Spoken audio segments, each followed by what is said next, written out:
ये कहानी ममता की है। बचपन से ही घर में ये एहसास दिलाकर पाला गया कि औरतों को बोलने का हक नहीं है। अरे ममता, जरा जल्दी जल्दी हाथ चलाओ। रोज ऑफिस में देर पहुंचता हूँ तुम्हारे कारण। लेकिन आपका सारा खाना पैक और तैयार भी है।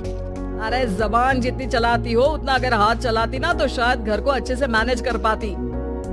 क्या मतलब है? क्या नहीं मिला आपको? मोजे कौन देगा?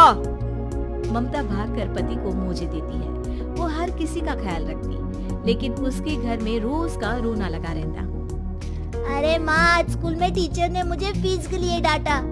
माँ, मुझे अच्छा नहीं लगता कि स्कूल में फीस के पैसों के लिए मुझे कोई भी बात सुनाए।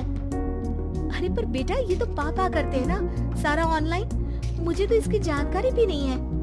हाँ, बना लो बच्चों के सामने मुझे बुरा। अरे करता तो मैं ही हूँ, माना, लेकिन मुझे कोई सपना थोड़ी ना आएगा कि बच्चों की फीस जमा करनी है। अरे बताओगी तो तुम ही ना।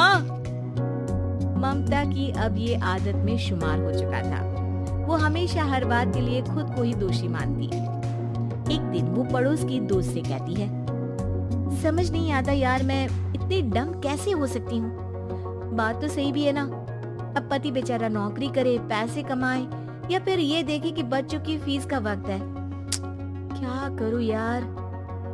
पता नहीं, मेरे पति तो सारा काम खुद ही करते हैं। वो तो कहते हैं कि तुम थक जाती होगी, सारा दिन घर बाहर बच्चे। तो अच्छा, ऐसे भी पति होते हैं क्या?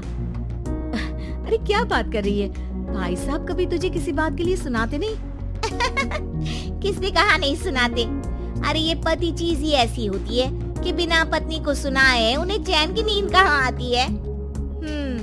तो तू भी परेशान रहती होगी कि कैसे, क्या, कब भूल गई। अरे वो तो मुझे बस इस बात के लिए ताना देते हैं कि मैं वक्त पर खाना क्यों नहीं खाती या पार्लर जाकर अपनी साज सज्जा क्यों नहीं करवाती। पड़ोसन बोल ही रही होती है कि ममता के बेटे की आवाज आती है। अरे माँ, क्या हो गया? लग नहीं रहा कि आज आप मुझे पानी भी देगी। अरे कब से खाने के लिए वेट कर रहा हूँ। अरे यार मैं चलती हूँ, बेटा खाने के लिए वेट कर रहा है। मैंने उसे खाना भी नहीं दिया। अरे 12वीं में पहुँच चुका है तुम्हारा बेटा, उसे बोलो खुद पानी लिया करे।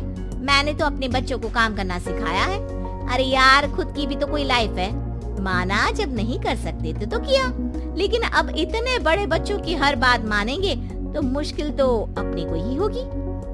ममता को पड़ोसन की बात में दम तो लगता है, लेकिन करे क्या, आदत भी तो खुद ही ने डाली थी। ममता घर जाती है कि तभी बेटी आ जाती है। माँ, परसों मुझे एक शादी में जाना है। तेरी वो जो लाल वाली साड़ी है ना, उसे दे देना। मैं आज जाकर टेलर को दे दूंगी, वो उस साड़ी से सूट बना देगा। अरे नहीं तारा, वो मेरी माँ ने मुझे दी थी और उस साड़ी से मेरी काफी भावनाएं जुड़ी हैं। तुमको ना मैं दूसरी साड़ी दे दूंगी। ओके, कोई बात नहीं, लेकिन आज दे देना पक्का।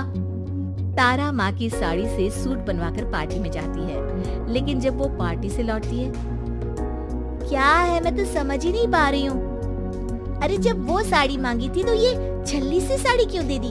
मैं ही पागल थी जो इस साड़ी का सूट बनवा लिया मैंने। माँ, जानती भी हो कि कॉलेज में मेरी कितनी हंसी उड़ी। तभी वहाँ ममता का पति सुनील आ जाता है। अरे गवार औरत, जब बेटी साड़ी मांग रही थी तो दे देती ना। अरे पापा, इनके तो इमोशंस जुड़े थे उस साड़ी से। ममता इतने सब के बाद भी कुछ नहीं बोलती। मेरी बेटी की बेइज्जती हो गई। मैं बिल्कुल बर्दाश्त नहीं कर सकता ये। मैं नहीं चाहता कि मेरी बेटी से कोई भी ज्यादा सुंदर लगे पूरे कॉलेज में। जी, वो पढ़ने में तारा बिल्कुल अच्छी नहीं है। उसकी पढ़ाई पर आप ध्यान दीजिए ना। अच्छा, अब तुम मुझे बताओगी कि मुझे किस पर ध्यान देना और किस पर नहीं। रमेश जैसा ही ये वाक्य पूरा करता है, ममता की बेटी और पति उस पर जोर जोर से हंसते हैं। अरे ठीक है ना, पता ही नहीं चला कि कैसे वक्त इतना बीत गया। अरे कैसे पता चलेगा माँ, हम लोगों के पीछे जो तू बैताल की तरह चिपकी रहती थी, तुझे कैसे वक्त का पता चलता। ममता को पहले सास ससुर, फिर पति और बच्चों की तरफ से इस तरीके की बातें सुनकर उसका मन बहुत दुखी रहता था। एक दिन, सुनो ना, बहुत दिनों से कमर के नीचे बहुत दर्द रहता है। कल मैंने देखा तो एक फोड़ा था। अरे ममता, एक बार अपने पति से बात करो, वो तुम्हारा फोड़ा डॉक्टर को दिखा देंगे। अरे नहीं नहीं, वो तो गुस्सा हो जाएंगे। अरे क्यों गुस्सा हो जाएंगे? तुमको दर्द है? हाँ, लेकिन वो यही बोलेंगे कि ऑफिस जाऊं या फिर तुम्हें लेकर डॉक्टर के पास। तो बेटे से ही बात कर ले। अरे वो तो मैं कर लूं, लेकिन फोड़ा है ऐसी जगह कि उसे बताते मुझे शर्म आएगी। लेकिन कुछ ना कुछ तो करना जरूरी है ना। ऐसे कब तक फोड़े के दर्द से तड़पती रहेगी? अब तो सोच रही हूँ कि इनसे बात कर ही लूं, वरना दर्द के मारे कहीं मर न जाऊं। लेकिन शाम को। ममता, क्या किया तुमने आज? खाने के डिब्बे में कैसा खाना दिया था? दाल खराब हो गई थी। कब की थी? दाल तो मैंने सुबह ही बनाई थी, खराब कैसे हो गई? अच्छा सुनिए ना, मुझे कहना है कि अरे गरम दाल बंद करोगी तो ऐसा ही होगा ना। बेइज्जती हो गई सबके सामने मेरी। ऑफिस वालों ने ऐसा मजाक उड़ाया कि क्या बोलूं। कल से ठीक से खाना देना है तो देना, वरना खाना देना बंद कर देना। बाहर खा लूंगा मैं।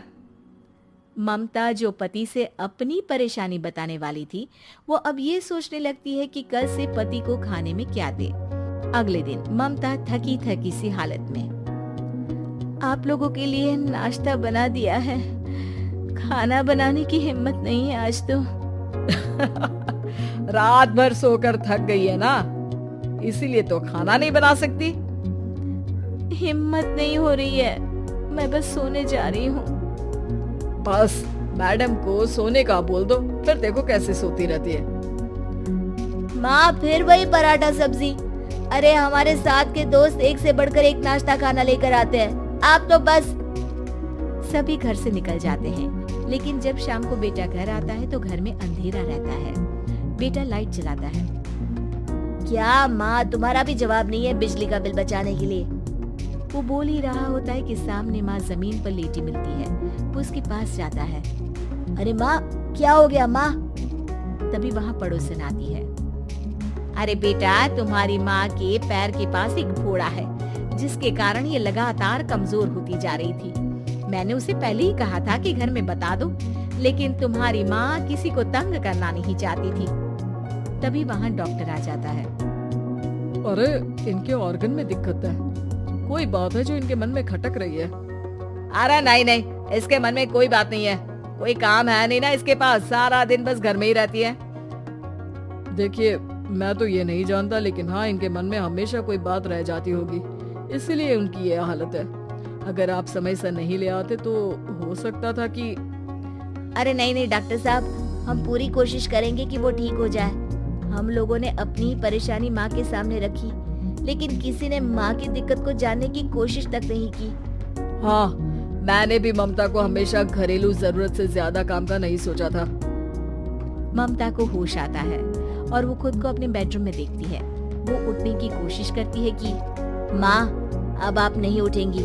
हम लोग है ना, हम लोग आपको पूरी तरह से खुश रखने की कोशिश करेंगे।